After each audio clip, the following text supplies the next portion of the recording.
大家好，我是马敬能，我是英国生物多样性的专家，可是我的时候太小，说我的中文不太流利，说对不起，我要用英文。Time is short, and so I have to speak English. I can't speak as fast as the last speaker in Chinese. So, what is the meaning? 有什么意思？ Birds and the bees. In English, birds and the bees means the wonders of nature. And that is the context I will use in this talk. But in fact, we use it in a sense when we have children and we want to tell them about the facts of life and sex and those kinds of difficult subjects, we find it a bit embarrassing. So parents usually instead just tell them about nature and the bird, why the bees fertilize the flowers and the fruit, and how the birds sing and make love and nests and lay eggs. And we hope that on that flimsy information, they will know what to do when the time comes. So who am I? Maybe most of you probably don't know who on earth this old fart from somewhere is. Now, indeed, I'm getting old, my memory's going away, my eyesight's getting worse, and I find it very hard to climb up and down your very steep mountains. But in my youth, I was quite fit and very motivated and keen. I loved nature from a very early age. And I have to admit, I was a bit of a hunter. I was responsible for quite a lot of killing of butterflies and animals, especially as I had a hawk, a ying, a goshawk, which was a very good hunter, but it still needed feeding every day, and I had to find a lot of food for it. But at a young age, at 18 years old, I went to Africa and worked with Jane Goodall, studied chimpanzees, studied all the wildlife parks in Africa, and then I shifted my attention to Southeast Asia and started to study the orangutan, Hongxingxing, which is a noisy big animal, you know, and it makes a noise a bit like, wah! It makes a noise like a tiger. If you heard a tiger in the zoo, it was all, and that's the sort of noise the orangutan makes. But the orangutan can do that for about 2 or 3 minutes without stopping. So we call it a long call. I'm introducing my son, my eldest son there, to nature as well. I was a bit frightened they might take him up a tree, but he survived. I also spent time in other parts of Southeast Asia, Vietnam. I had the enormous fun of discovering a completely new animal, a large mammal there, the sao la, which turned out to be a new genus and indeed a new subfamily of Bovidae, the wild ox. And I also wrote a bird book about Indonesia, and I'll tell you just one bird because it reflects the relationship between birds and human society. Just as in my own country, in Indonesia, boys tend to not like their mother-in-law very much. So this bird is called the mother-in-law bird.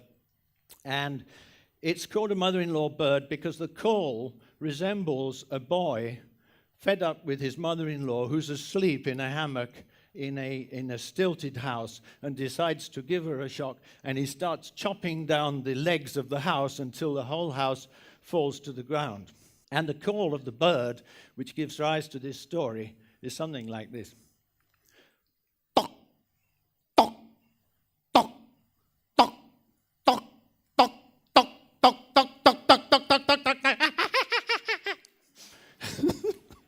So that's the mother-in-law bird.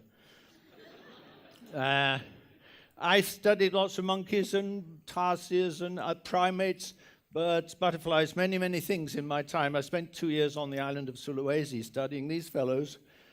But I've always had a love of butterflies, spent quite a lot of time among butterflies, and I still love to watch and photograph butterflies. But in 1980s, the middle 1980s, the bamboo was flowering in Sichuan, pandas were dying, WWF was asked to come and help, and I was sent to China to help with the panda studies So China in those days was rather undeveloped. It looked something like that. And these are the wild elk pandas that I lived for 2.5 years in Wolong. And of course I saw pandas, and we wrote a big plan to save the panda. But I was impressed by the flora. The plants were just unbelievable. They were very, very beautiful, and lots of plants that I recognized from the gardens in England. And of course, this is where they'd been collected in about 1900, 19 to 1920, by the famous plant hunters. And the flora of China is amazingly rich. There are twice as many species of plants in China as in the entire North America, and about 3 times as many plants as in Europe. Of course, I was always loving butterflies. There were fantastic butterflies in China. I mean, you can't really fail to be impressed by something. It's big, it's just beautiful, and these are very common in China and very rare in Europe. And then the birds, there were lots and lots of birds. There's a bottom pair of birds there. The male is actually courting a female by offering her a lot of flies that he's caught. Though Xiaoye tells me they look like angry birds, but I wouldn't know about things like that. And then I went and did a management plan of Poyang Lakes. I got into wetlands in China. And then I just fell in love with the country, so I just went everywhere. So those are some of the places that I've actually worked. I think very few Chinese have had the luck to visit all those places and see so much of their own country. So in the northwest, you've got deserts, mountains, glaciers, some fantastic scenery, some fantastic wildlife. The northeast, you've got also fantastic forests, wetlands, mountains. Tropical south, subtropical southern China, very, very rich in plants and all sorts of things. The karst, of course, absolutely fantastic scenery. And over the years, I ended up writing all sorts of rubbish, books, reports, papers, how to do this, how to repair degraded habitats, how to do all sorts of things. The Wild China book they introduced on the little film there. I helped write the mammals book. I wrote the primates and the ungulate sections. But perhaps the best received work I did in China was to produce a field guide of birds. So I have a sort of following of young people now who've taken up bird watching, who all regard this book as the sort of start of bird watching in China. I'm sure someone could write a much better book now, but at the time there was no good field guide, and I had most of the information. My good friend painted all the paintings, my son drew all the maps, my wife translated it into Chinese, and all I had to do was write it. So I wanted to just introduce some of these birds to you, hoping that it will inspire you, get inspired. I want you to appreciate more the wildlife there is all around you. This is in Beijing. You don't have to go very far to find this bird, the black stork. Here are some wetland birds, forest birds, shore birds. And some of them are a bit difficult. So there are actually, you'd see that Bailu, white egrets, but there's 3 species there. And in the tree there are cattle egrets, new Bailu, the ones with the yellowish heads. But in the middle is a little egret, and then on the left is a great egret. So you have to look a little carefully, so that the book sort of tells you how to distinguish birds that may look alike. I've always loved these chumanyos. And there are lots of different types, and some, they have beautiful colors. And when you get to know them, you can recognize them in flight, sitting, singing, whatever.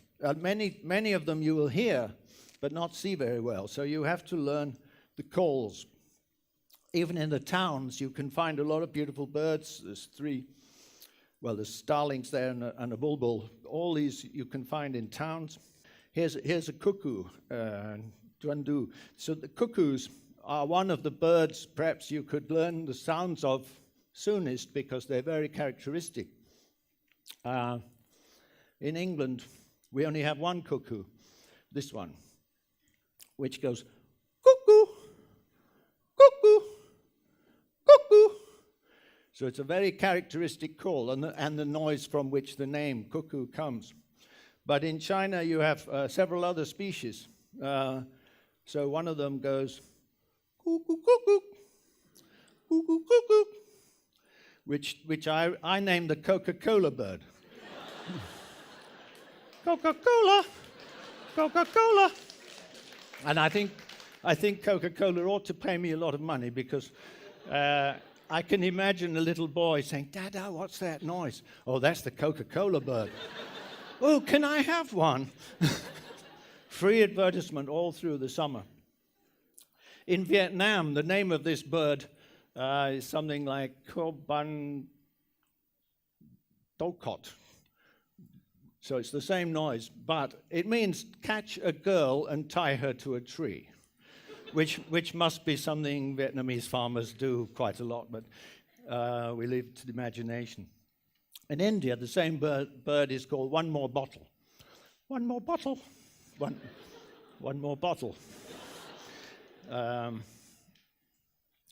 This is a sunbird. These are little birds. So birds, some of them are raptors eating animals, some are fish, some of them eat insects, some of them eat fruit, and this one sips the nectar out of flowers. Sunbird, very beautiful bird.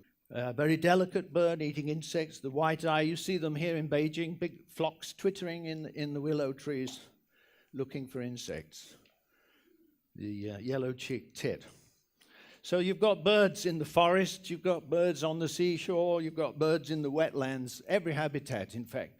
So birds give you a sort of a reflection of what is going on in the natural life.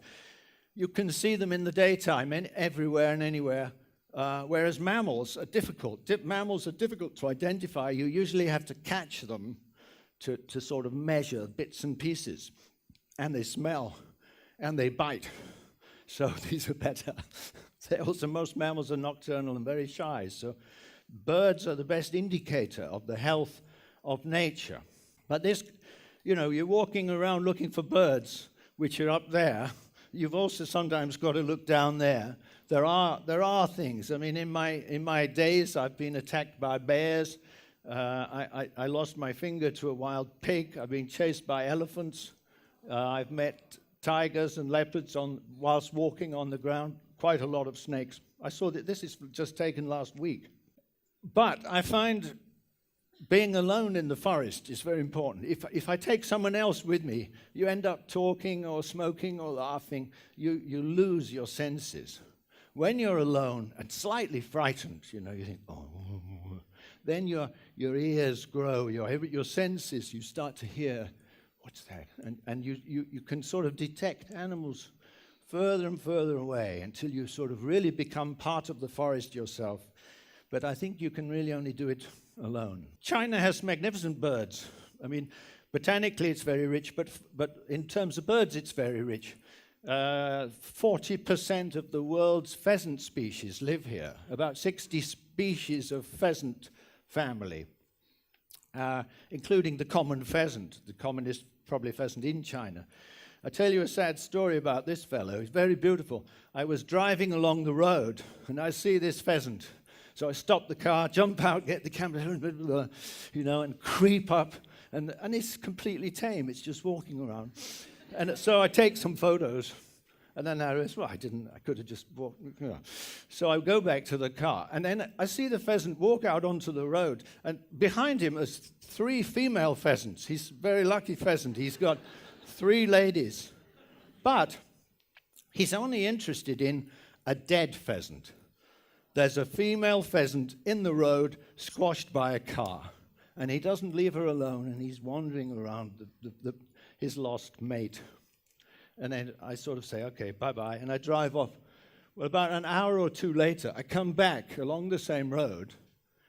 There he is dead beside her. But his stupid genes live on, because I'm sure they're in those 3 other females that have gone off to lay eggs. That's a common pheasant, but this is a very rare one. We went down to see this last month in Wuishan. Cabot's tragopan. And this is rarer still. This may be one of the rarest birds in the world. This is the yellow-throated laughing thrush. Laughing thrush is, again, a family which very much Chinese. I think about 70 to 80% of the world's laughing thrush species can be found in China. It's really the home, the radiation of this whole group of birds. This includes the huamei. You're probably familiar with huamei because it's the most popular cage bird in China. And these are really dead, stupid birds. They only live in villages. They don't live in the forest. They live in some villages, and these ones were actually in the playground of a school. So there were children running around, screaming, throwing stones at them, not realizing that these are the rarest birds in the world. And of course, we daren't tell them that they are, otherwise they'd all be caught and be sold next week. Another group of birds, absolutely, China has, again, about 70% of the world's rose finches. These are stunning birds. These live quite high up in the mountains, often above the tree line, on the open meadows and moorlands and seed eaters. But all of them, they're pink and red and stunningly beautiful. Rose finches. We're going to show a little clip of something, if the technology works. This about Chuiniao, kingfisher, which lives right here in Beijing. Again, I made the point earlier, you don't have to go up into the mountains and nature reserves to see birds. They're right here. They're all over the place. You can see a lot in Beijing. This is in the city.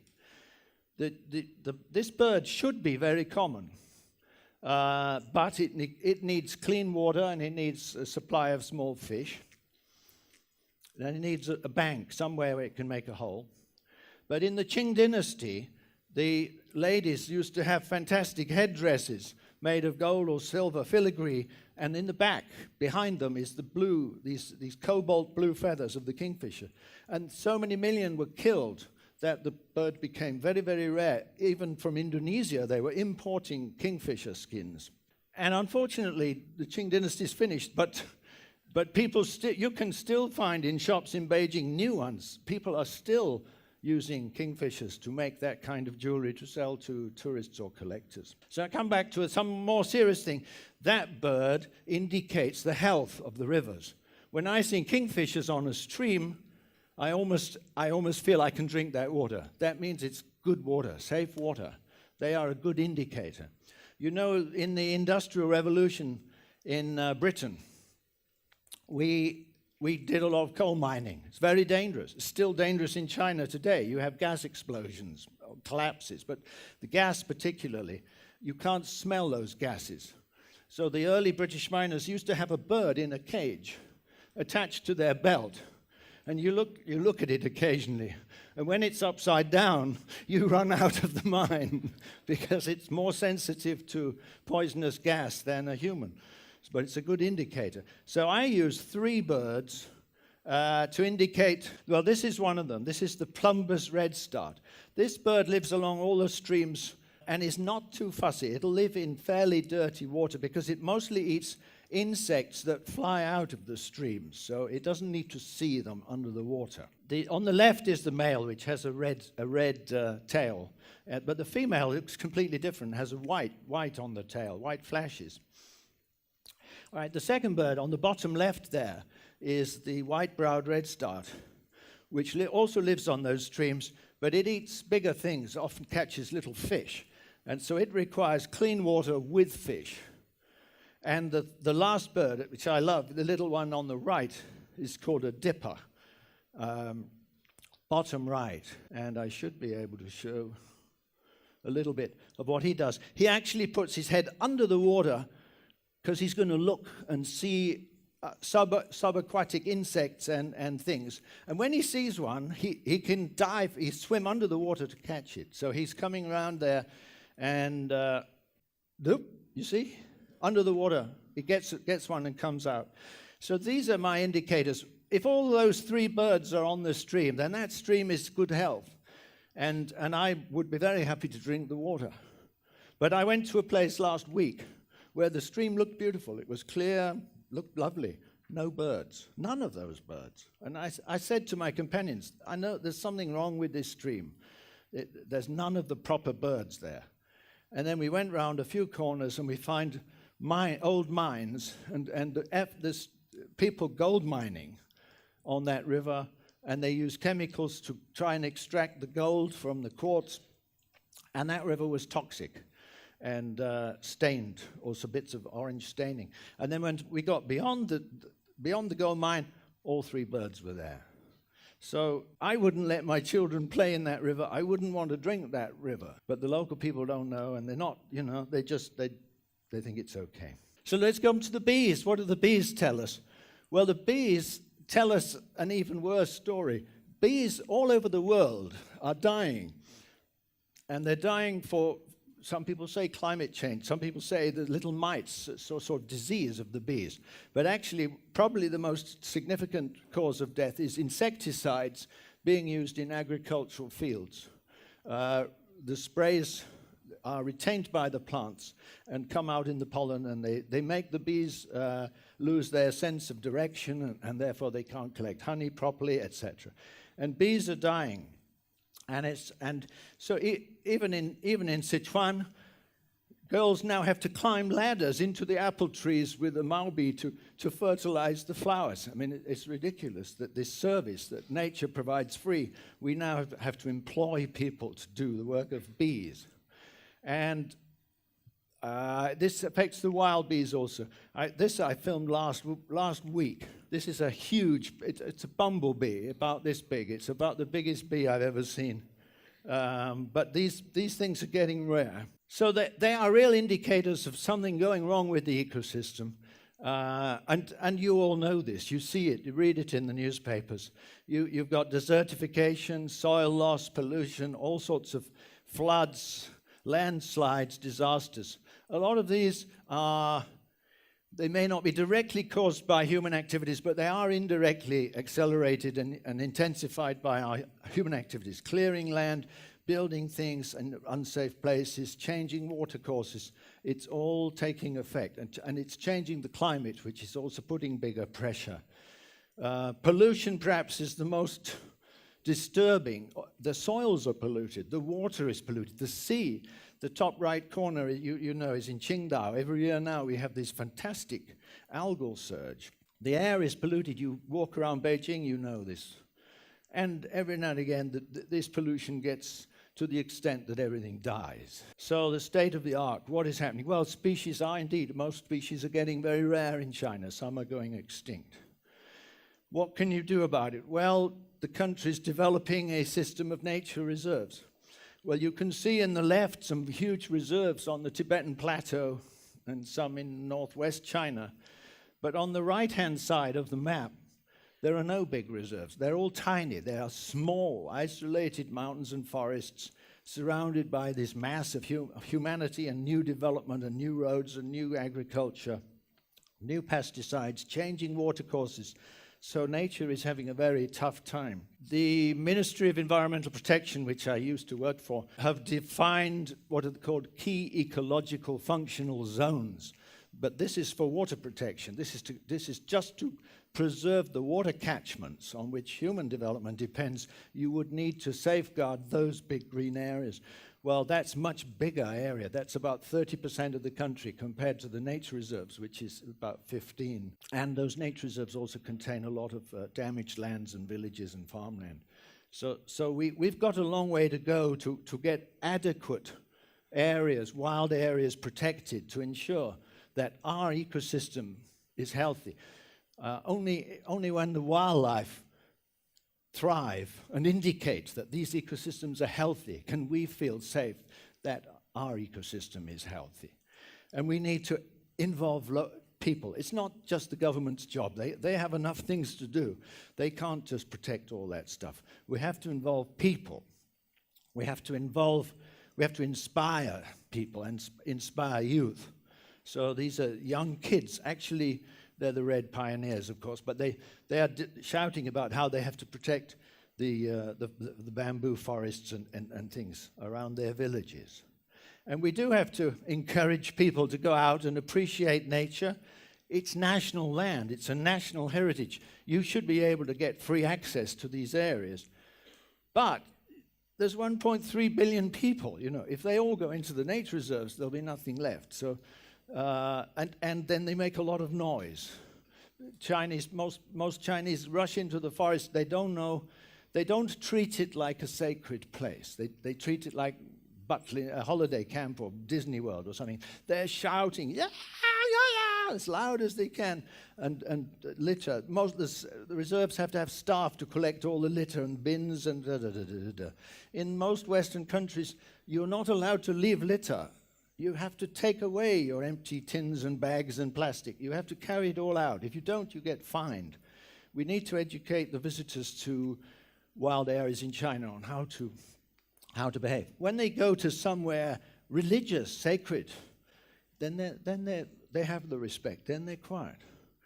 But in the forest, like, I want to hear birds. Surely some other visitors want to listen to the birds. And all they hear is people yelling and shouting and stuff.